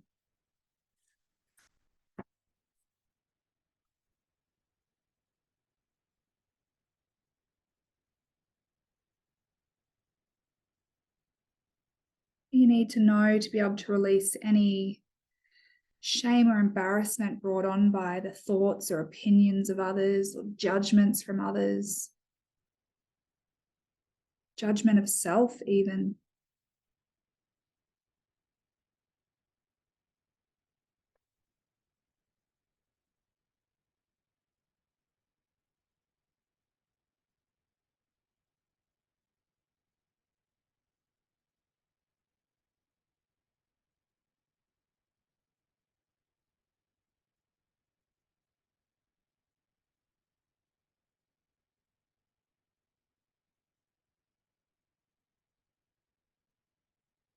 What is your unconscious need to know to fully, wholly, and completely love and accept you?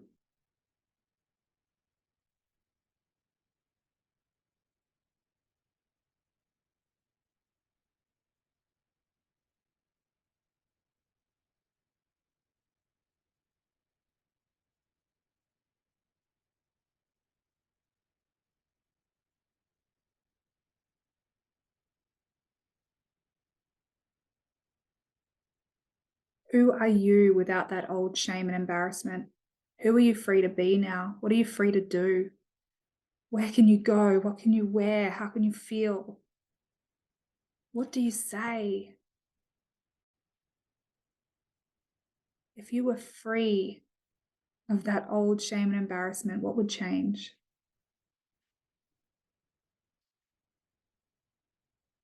Write it down.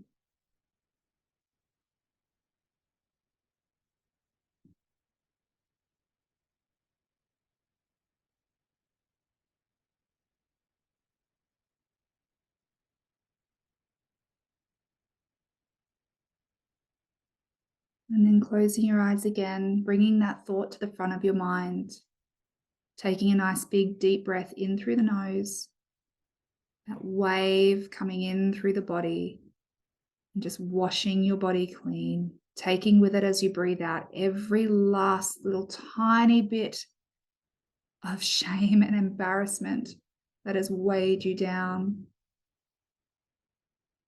You're doing so well.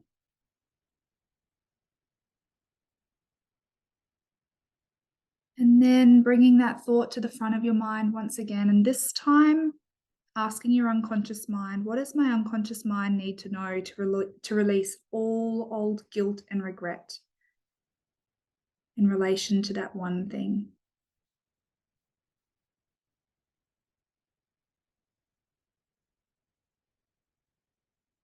Knowing that you can never go back and change it. You can never go back in time. But if we do not release the emotion about it, we will take it with us to every single day of the rest of our lives. So what does your unconscious need to know to be able to release all of that old guilt and regret or any other emotion, even if it's disappointment or resentment or any other emotion that we haven't spoken about today? What does your unconscious need to know to release all negative emotion in relation to that one thing so that your okayness is no longer dependent on that thing? You don't need to control it. You don't need to change it. It can just be, and you can still be okay. You can still be safe. You can still be regulated.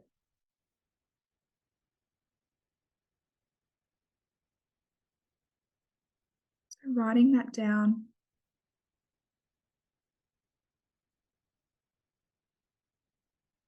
And now I want you to write down what is the one big action that you can take, that you can commit to straight after we are done here today. What is the one thing that if you did that thing, now that you are free from all of this burden, all of this baggage, all of this weight of this emotion, what is the one thing that you can do that feels safe to do, that feels good to do, to honor you? It might be really big, it might be really small. It might be as small as turning your phone off.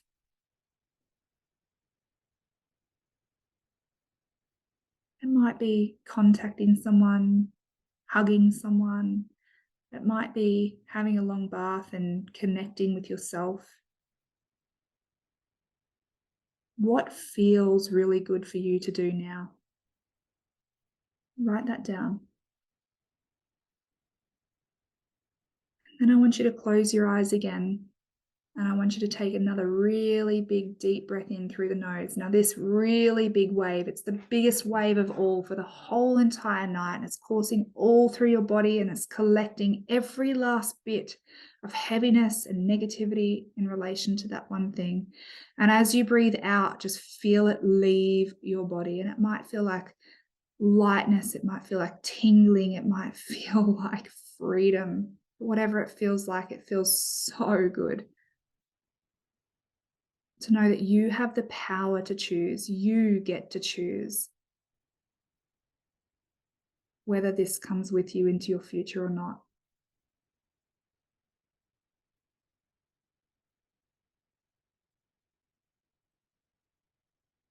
And just sitting with your eyes closed for another moment or two, enjoying that cycle of breath. You may have thoughts come into your head.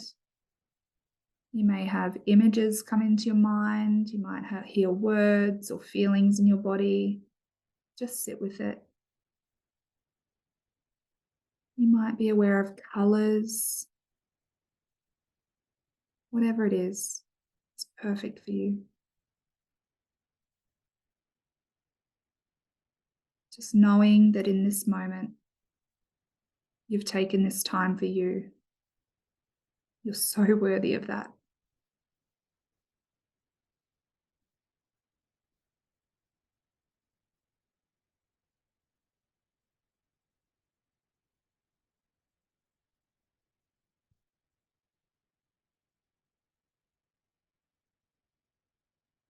And when you're ready, you can open your eyes and come back to the room and join me again. Welcome back. How is everyone feeling? Feel free to type in the chat.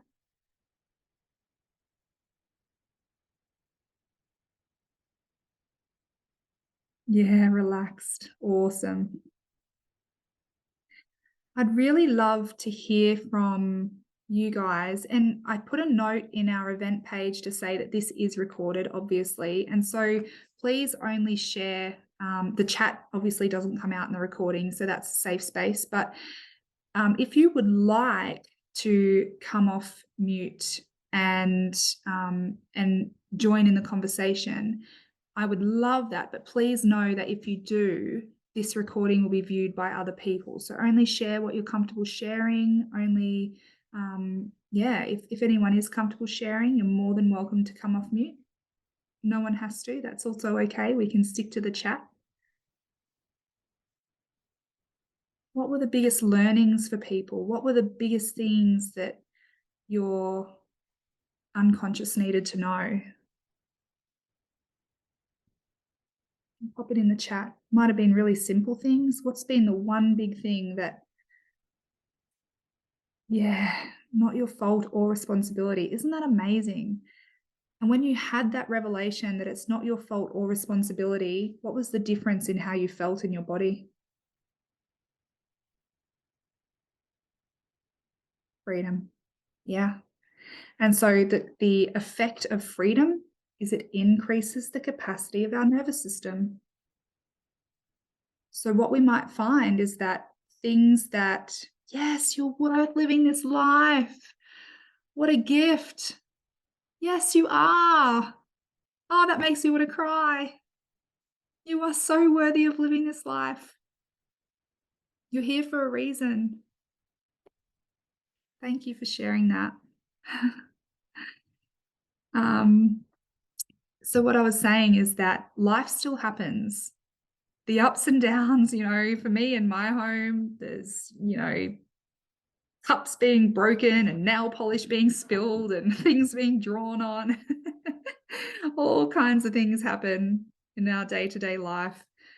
But as our nervous system expands, our capacity to move through those things and handle them from a place of love and patience and gentleness is so much greater, because those little things are now within our capacity instead of pushing us over the edge constantly.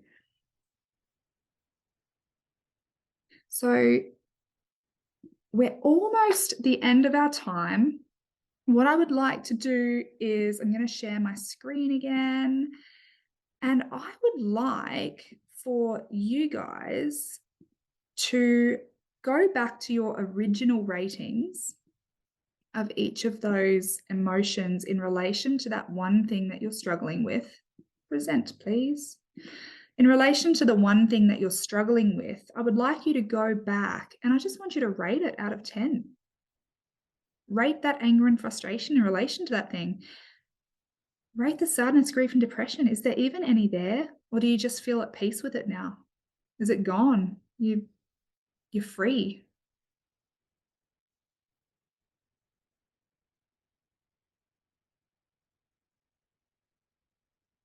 Rate each of those emotions in response to that one thing that you were struggling with.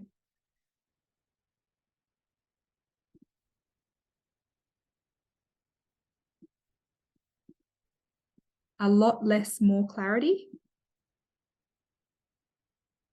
You'll have to help me interpret that. Ah, a lot more peace. Yeah, awesome. A lot less anger, more clarity. Amazing.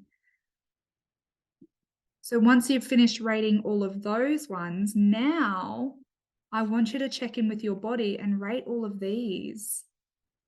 Our positive emotions, peace, love, gratitude.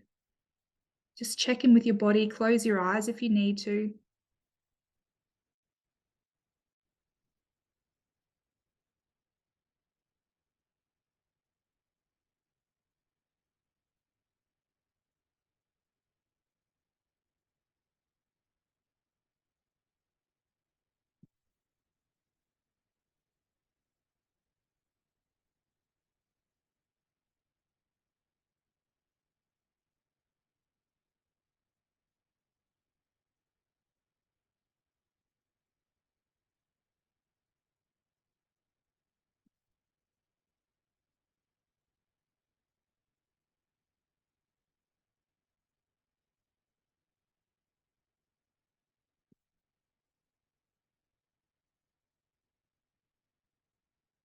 Once you've done that, just pop in the chat what you noticed.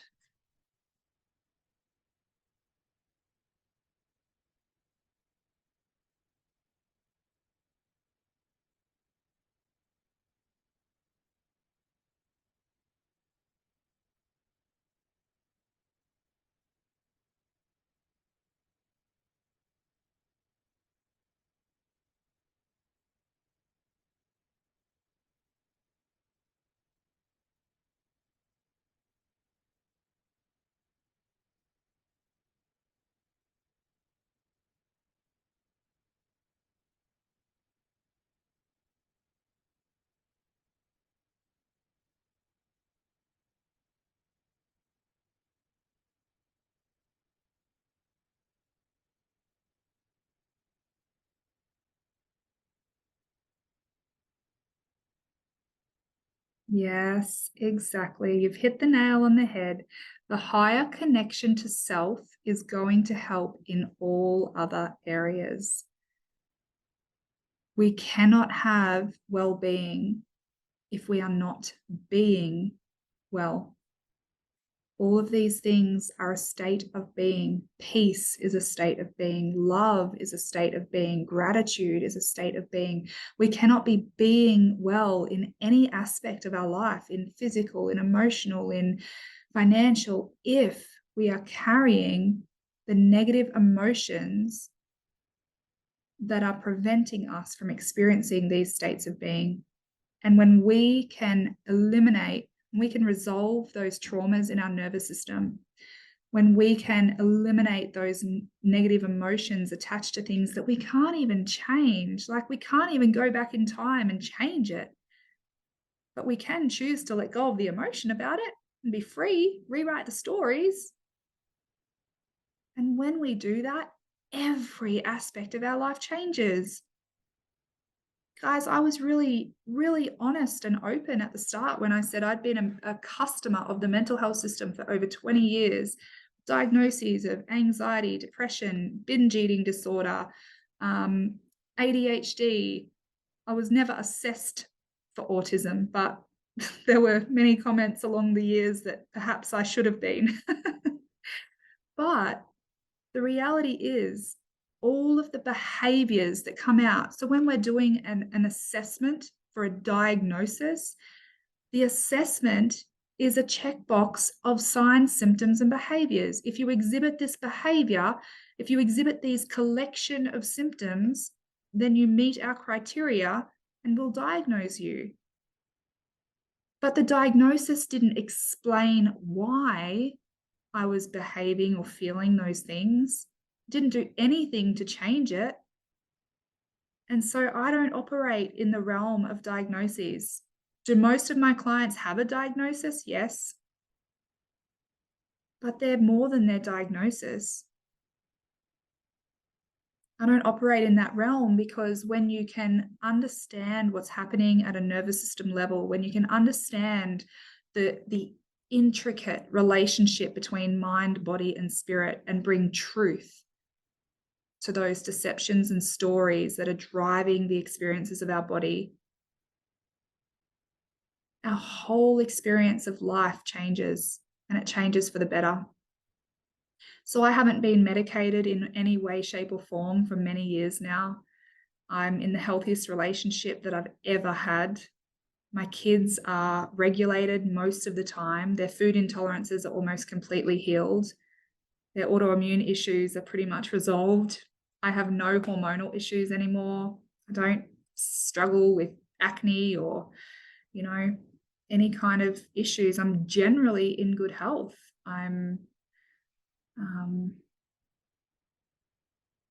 This is my heart and soul work because I've lived it, I've breathed it. I've struggled with children who struggled.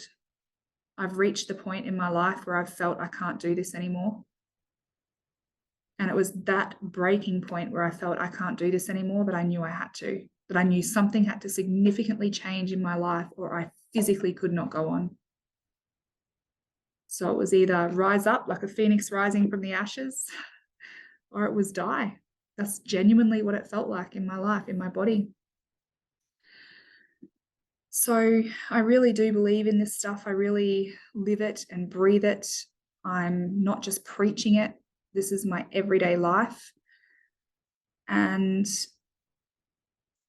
hopefully tonight you've seen the power of increasing your window of tolerance, of actually expanding the capacity of your nervous system. You've got some tangible takeaways that you can actually go and implement and execute in your life. And on that note, we are at time.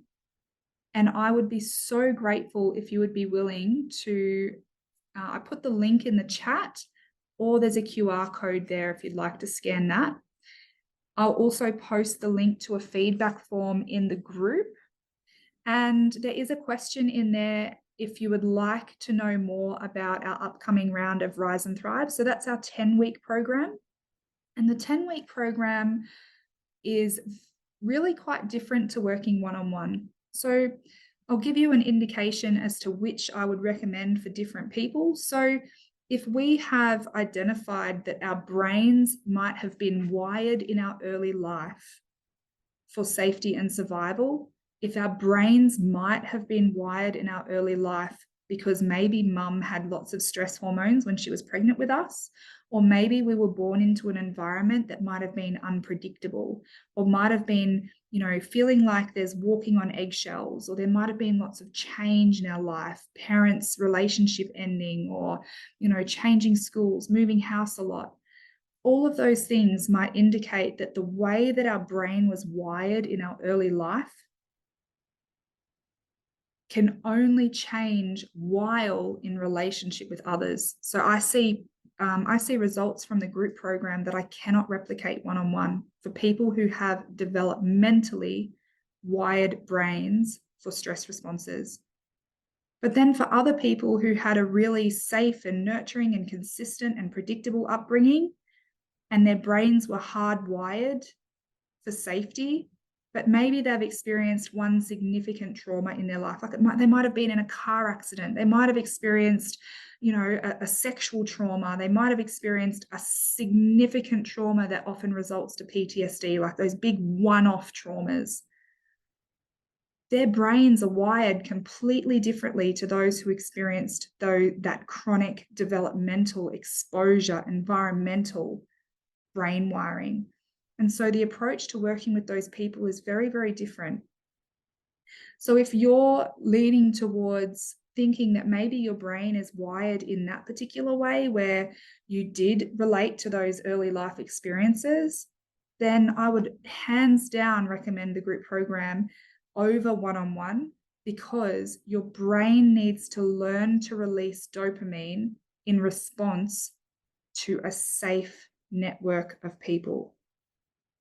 That it's safe to relationally connect and learn to be rewarded for those safe relational connections, as opposed to being rewarded for high stress, for chaos, for mayhem, for busyness. And if you relate to the one-on-one trauma and you want to know more information about working with me with that, absolutely, you can reach out to me for that as well. But if you do want to know more about the group program, I'll post some information about an expression of interest form. I don't take every single person who applies. And the reason for that is because what you've seen tonight is just, like, as I said, a tiny taste of this work, but people need to be prepared to go deep. And this stuff can be really confronting. I asked you guys to choose one thing, but there are so many more than just one thing in your life. You've experienced so many other things than just that one thing. And so people need to be ready. Like, there's an element of readiness that is required to be able to look at that one thing. And, if you're just about to move house in 2 months' time, or, you've got some significant stuff going on in your life, I wouldn't recommend doing this right now. Or maybe it feels like every cell of your body is saying, I have to do that. I have to do that. It feels right. I need to do that. And if that's the case, awesome, reach out. So I'll send all the information for that. The program is all online. It's all done via Zoom. It's 10 weeks, over 20 hours live. You get to retain all the recordings for life, so you can repeat the processes a million times if you want to. The investment for the program will be in the expression of interest form. So all of that information is right there for you. There'll be videos and testimonials and all kinds of things in there. So you can have a look at that. Does anyone have any comments or questions? Anything else that they want to say or share before we finish up for the night?